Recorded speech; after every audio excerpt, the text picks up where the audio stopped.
Halo apa kabar semua, balik lagi di Figuran bareng gue Putu Reza. Dan kembali lagi, hari ini gue pengen ngebahas SD Gundam lagi. Kalau kemarin udah si Pak Polisi ya, Verde Buster. Sekarang ini masih dari seri yang sama, tapi adalah si Wukong Impulse Gundam ya. Wukong ini kalau di film ya dia disebutnya bukan Wukong tapi Goku ya. Jadi Goku kayak Dragon Ball. Nah ini dia kitnya dan bisa dilihat di sini di kotaknya dia adalah yang nomor 1. Jadi ini adalah kit pertama ya, ibaratnya nomor 1 koleksinya untuk seri ini. Kotaknya lebih colorful, di sini warna merah, kuning, hijau ya, enggak hijau sih. Merah kuning gitu ya, lebih rame.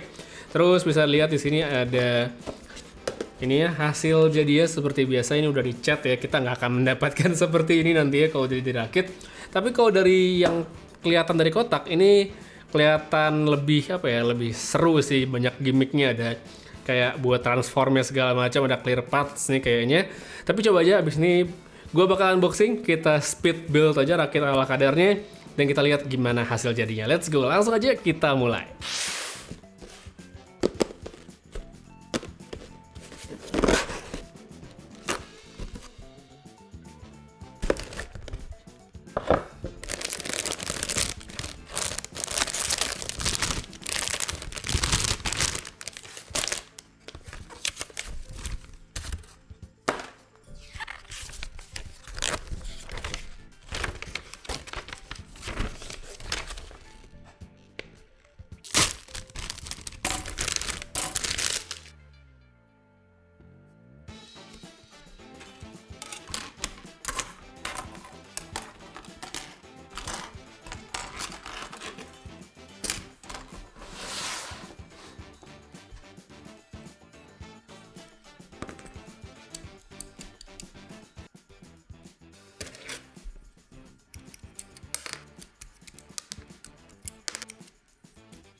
Oke, jadi ini dia hasil jadinya. Sebenarnya sih ya, kalau nggak pakai stiker, lumayan keren ya, lumayan keren. Cuma sayangnya ini bagian dadanya bisa dilihat terlalu polos kalau menurut gue dibandingkan sama yang seharusnya. Jadi kalau kita lihat gambarnya itu dia masih banyak apa list-list apa namanya aksen-aksen warna gold ya, warna kuning. Tapi kalau di kitnya ini nggak dipasangin stiker, bener-bener polos biru doang. Jadi agak kurang gimana gitu ya. Itu doang sih sebenarnya keluhannya. Kalau dari segi akurasi warna masih banyak yang kurang, masih butuh stiker yang lumayan. Tapi kalau untuk kita sendiri kalau dipajang, menurut gue keren sih, karena ini gue pasangin apa namanya efeknya kayak clear parts yang kepala kayak apa ini naga bukan pokoknya gitulah ya, ada clear partsnya, terus ada cakarnya di samping helmnya, itu keren sih menurut gue ini kalau dipasang. Cuma keluhan gue setelah ngerakit dan jadi itu adalah beberapa part saya tuh kayak kurang ngegrip ya, kurang kurang solid pas dipegang. Kayak misalnya di bagian kepalanya nih, kepalanya tuh kayak goyang-goyang, nggak kenceng gitu, dan gampang banget ini copotnya, gampang banget. Entah ini dikit gua doang yang kayak gini apa semuanya. Jadi kalau misalnya ada yang punya juga, coba ceritain apakah kamu merasakan hal yang sama atau enggak. Tapi itu dia, kalau di saya kepalanya ini agak kurang. Terus kalau untuk tangan nggak ada masalah, bagian torsonya juga oke. Ekornya nggak masalah, senjatanya juga nggak ada kendala ya, tangan juga segala macem. Sama kakinya, ini kaki adalah salah satu yang bisa dibilang kelebihannya dari kit ini, karena kalau bisa dilihat di kotaknya pun di situ Bandai udah state, udah ngasih tulisan kalau range of motion untuk ball joint di bagian telapak kaki itu lebih luas, dan emang dia kalau kita posein gitu dia lebih luas, lebih lebar, meskipun ini karena dibuat begitu. Si Wukong ini kalau misalnya dilihat lebih dekat, dia tuh kakinya kayak pakai sepatu gitu lah. Jadi kayak kaki yang kecilnya itu masuk di clear parts, makanya dia butuh range of motion yang lebih gede supaya dia bisa lebih leluasa pas didiriin. Karena kalau nggak ditambahin ini sempit banget dan nggak oke untuk diposein. Habis itu kalau kita ngomongin soal plastiknya, ini bisa gue bilang sebenarnya nggak beda jauh dengan yang sebelumnya. Si Pak Polisi masih oke, walaupun dirakit ala kadarnya, dibersihin dikit doang, itu cukup rapi, nggak ada noob mark yang mengganggu segala macam. Jadi tetap oke sih, misalnya kamu nggak macem-macem harus dicat, ini masih oke sebenarnya, masih bagus. Palingan ya itu dia butuh ketelitian pas masang stiker di bagian dada supaya dia lebih lebih keluar warnanya dibandingkan yang polos begini. Tapi kalau kamu suka juga nggak masalah. Lanjut sedikit untuk artikulasinya, ini menurut gue cukup oke ya. Kepalanya standar bisa diputer 180 derajat ya, bisa maju mundur, tapi ya itu dia palanya emang kendor banget. Gue nggak ngerti ini kenapa kepalanya kayak gini dan gampang banget copot. Tangan ya, bagian bahu itu bisa diputer 360 derajat. Nggak ada artikulasi di bagian siku, jadi nggak ada ball joint segala macam.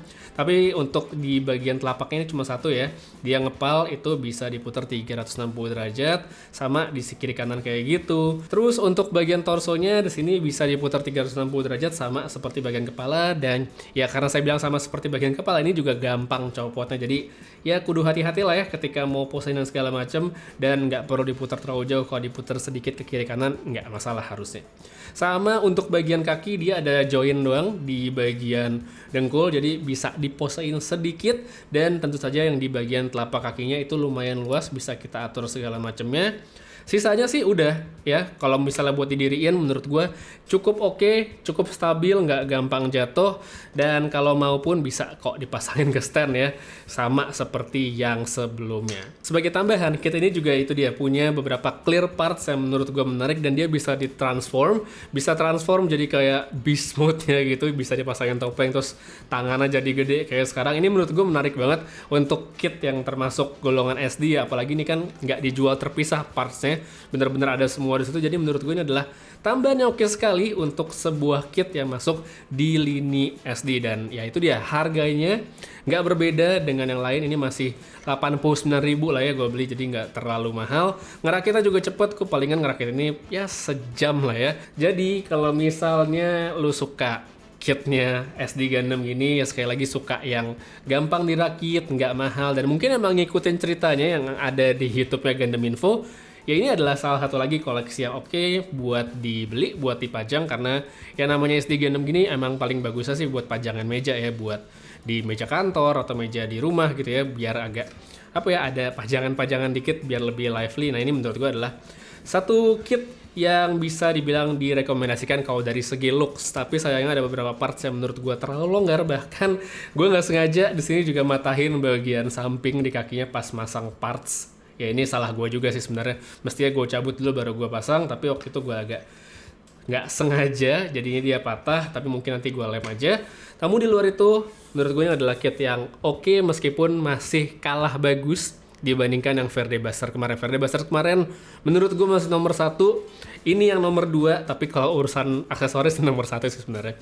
Tapi kalau untuk overallnya ini nomor 2, sedangkan untuk yang satu lagi yang Epion, yang Epion ini belum gue rakit, abis ini bakal gue rakit di video selanjutnya. Dan kalau gue lihat sih ya, yang udah ngerakit itu tuh kayak kayak kit yang paling jelek untuk rilisan awal. Kenapa jeleknya nanti bakal gue tunjukin di video selanjutnya. Jadi supaya kamu gak ketinggalan video berikutnya, jangan lupa untuk like dan subscribe di channel ini. Oke, untuk sekarang terima kasih banyak nonton sampai habis. Putri Reza pamit, sampai ketemu lagi di video berikutnya. Jaga kesehatan selalu, dan seperti biasa, have a nice day.